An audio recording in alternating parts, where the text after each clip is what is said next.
शास्त्रों के अनुसार इस संसार में मनुष्य योनि में हमारा जन्म हमारे कर्मों के आधार पर ही हुआ है और हमारा अगला जन्म भी कर्मों के आधार पर ही होगा।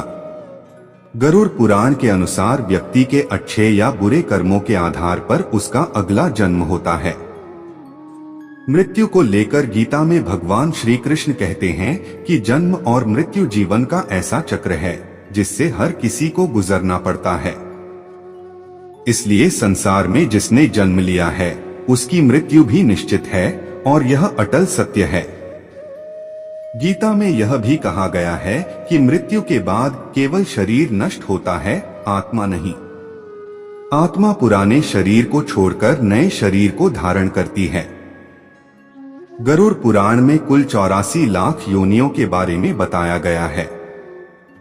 इसमें मनुष्य योनि को सबसे श्रेष्ठ योनि माना गया है।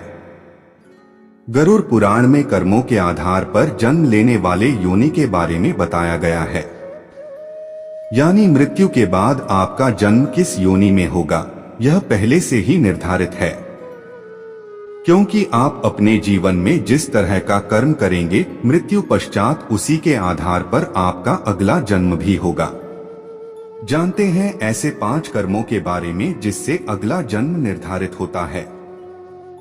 धर्म का अपमान करने वाले, जो व्यक्ति धर्म, वेद, पुराण जैसे धार्मिक ग्रंथों का अपमान करता है, ईश्वर के प्रति श्रद्धा भाव नहीं रखता और पूजा पाठ नहीं करता है, वह नास्तिक कहलाता है।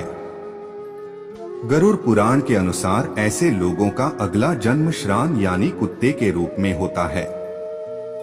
मित्र के साथ छल करने वाले, दुनिया में मित्रता का रिश्ता सबसे खूबसूरत होता है, लेकिन कुछ लोग मित्र के रूप में शत्रु बने रहते हैं। गरुड़ पुराण के अनुसार ऐसे लोग जो मित्रों के साथ शत्रु बनकर छल करते हैं उनका अगला जन्म गिद्ध के रूप में होता है। लोगों को मूर्ख बनाने वाले कुछ लोग चालाक और होशियार होते हैं। अपनी चालाकी से जो लोग दूसरों को मूर्ख बनाकर उनका लाभ उठा लेते हैं या काम निकलवा लेते हैं, ऐसे लोगों को मरने के बाद नरक में स्थान मिलता है। साथ ही ऐसे लोग अगले जन्म में उल्लू के रूप में जन्म लेते हैं। गाली गलौज करने वाले कहा जाता है कि कंठ में मां सरस्वती वास करती हैं।